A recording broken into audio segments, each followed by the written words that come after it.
Welcome to this week's podcast where I'm going to be talking to you about dealing with, um, I don't want to say awkward people because there isn't actually anybody awkward, in the world. There are just people. Um, but really dealing with those more challenging relationships over Christmas. Because here's the thing with Christmas. Um, we tend to end up spending time with people that we wouldn't necessarily normally spend time with. And I coach a lot of my clients on um, trying to, they're trying to control or they're trying to change how maybe a visitor behaves at Christmas. And then they get kind of uptight and frustrated. And then leading up to Christmas, they're not really looking forward to it because of the anticipation of an argument or awkward behavior. And they then don't really enjoy the experience of Christmas. And so I think leading up to Christmas, I would like to just talk about that because actually this applies any time of year, not just at Christmas. And it would be so lovely, wouldn't it, if we had a magic wand and we waved this magic wand and then people behaved exactly the way that we expected them to behave. I mean, that would be incredible, wouldn't it? Doesn't fucking happen that way though, does it? It doesn't happen that way. And most of us think that other people should behave the way that we should behave. So we kind of expect people, and I know I do this. I'm quite surprised sometimes where people are offended by something, and I'm a bit taken back because I wasn't offended in the slightest. Um, and so we assume that people are thinking and feeling how we're thinking and feeling because we don't kind of know anything different until we look at it. Till we kind of expand that thought process. And here's the thing. So there's a concept called unconditional love, which I talk about in one of my earlier episodes, episode number 7, choosing love. I won't go into it deeply, but if you're curious, go back and listen to that episode. But unconditional love, I think, is such a powerful concept. And it's a way of controlling you. At a time when you have no control over someone else's behavior, you always have control about how you think, how you feel, and therefore how you behave. And what happens with a lot of us is we end up mirroring the other person's behavior. We end up becoming what we're judging them or moaning that they're doing. We end up mirroring that behavior. So if it's a teenager, we end up becoming the teenager. If we're judging someone for being rude, we end up being rude. I mean, this is kind of human nature until we're aware of it.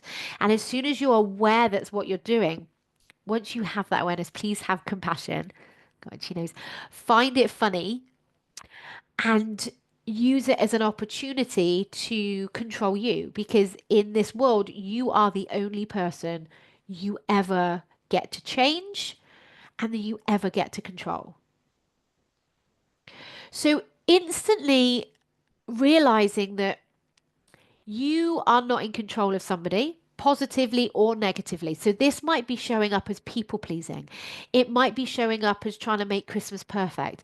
It might be showing up as making sure everybody's happy and neglecting what you need.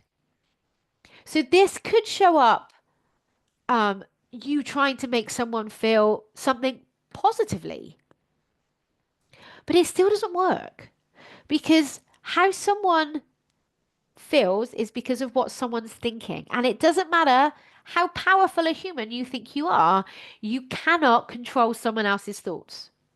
You can't manipulate someone's mind. You can influence, and I would always suggest influencing from a place of love, but you have no control.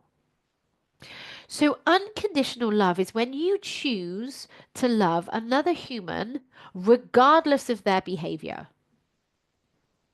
And for some people, this is a challenge, especially with that person that you know in your life. Can be a challenge.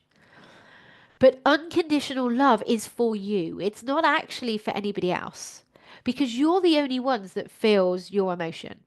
You're the only one that experiences frustration or annoyance or irritation.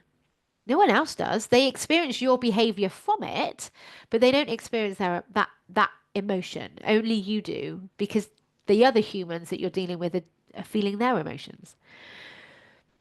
So when you focus on you, you choose to unconditionally love the other human no matter what their behavior. This makes you feel good. And when you feel good and when you feel love, you will show up as the best version of yourself. You don't then have to become the stroppy teenager. You don't then have to become the moaning relation. You don't have to then become the judgy person. And that's all you can control is you. And it's a choice. I'm choosing to love this human regardless of their behavior because love feels good to me. And the way that you do that is first of all by acknowledging what the opinion that your brain's giving you with compassion. There's no extra judgment on this. Noticing and acknowledging that urge to moan about them and judge them and try and change them. Notice that as well with compassion. Take a deep breath and then choose. How do I want to show up? What sort of human do I want to be? And that control that you have over you and that choice of love that you get to decide has an influence on other people. You unfortunately can't change them or control them, but you can influence them. And your calmness and your unconditional love would have a rippled impact throughout whoever you're with. They may not be able to articulate it, they might not even notice it, but you will by how you show up and how you feel. So, this is how you deal with those awkward people at Christmas. And awkward, really said who? Like there is no awkward. There, just take it. And if you're really struggling, just take it to neutral. I have a teenager. I have an in-law. I have a husband or an ex-husband. I have a brother. I have a sister. I have, keep it factual. I have a mum. I have a dad. Just take it to neutral so that there's no emotion, because even no emotion will help you show up as a better version of you. So that's how you deal with people at Christmas. You acknowledge where your brain wants to go. You take a deep breath and then you choose how you're going to lovingly and compassionately redirect your brain into that neutral state of I have a state the relationship and everything calms down. And then if you can step to unconditional love, even better. Even better because you will feel amazing. Have a lovely, lovely Christmas, and I'll speak to you again at the end of the year. Bye.